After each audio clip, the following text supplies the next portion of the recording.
ট্রাম্পের সতর্কবার্তা, তেহরান ছাড়ুন এখনই। ইরান কি পারমাণবিক হামলার পথে? তেহরানের আকাশে কালো ধোঁয়া আর তেল আবিবের আকাশে সাইরেনের শব্দ। 2025 সালের 16 জুন মধ্যপ্রাচ্যের দুই প্রধান শক্তি ইরান ও ইসরায়েলের মধ্যে নতুন করে শুরু হল ভয়াবহ বাণিজ্যিক ও সামরিক হামলা।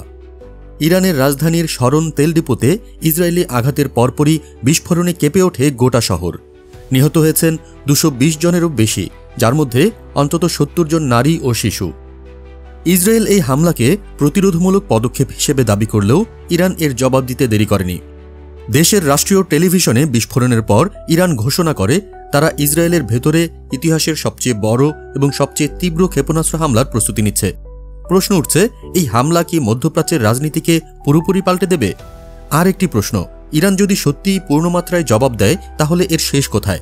সবচেয়ে গুরুত্বপূর্ণ প্রশ্ন, এই সংঘাত কি শেষ পর্যন্ত পারমাণবিক যুদ্ধের দিকে যাচ্ছে?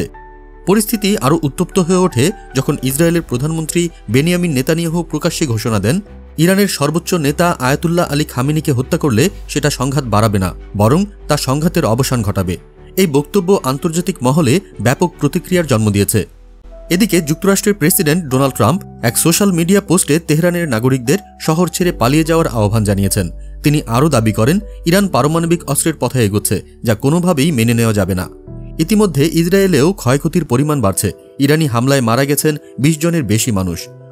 অন্যদিকে গাজায় চলমান ইসরায়েলি অভিযানে মৃত্যুর সংখ্যা পৌঁছেছে 55,000-এর বেশি, যার মধ্যে বহু নারী ও শিশু রয়েছে। সাম্প্রতিক এসব ঘটনা প্রমাণ করে এই সংঘাত আর শুধু ইসরায়েল ইরানের মধ্যকার সীমিত দ্বন্দ্ব নয়, এটি এখন একটি বিস্তৃত আঞ্চলিক ও ভূরাজনৈতিক যুদ্ধের রূপ নিচ্ছে।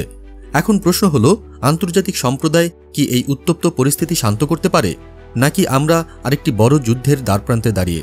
আপনারা দেখছিলেন প্রতিদিন সকাল।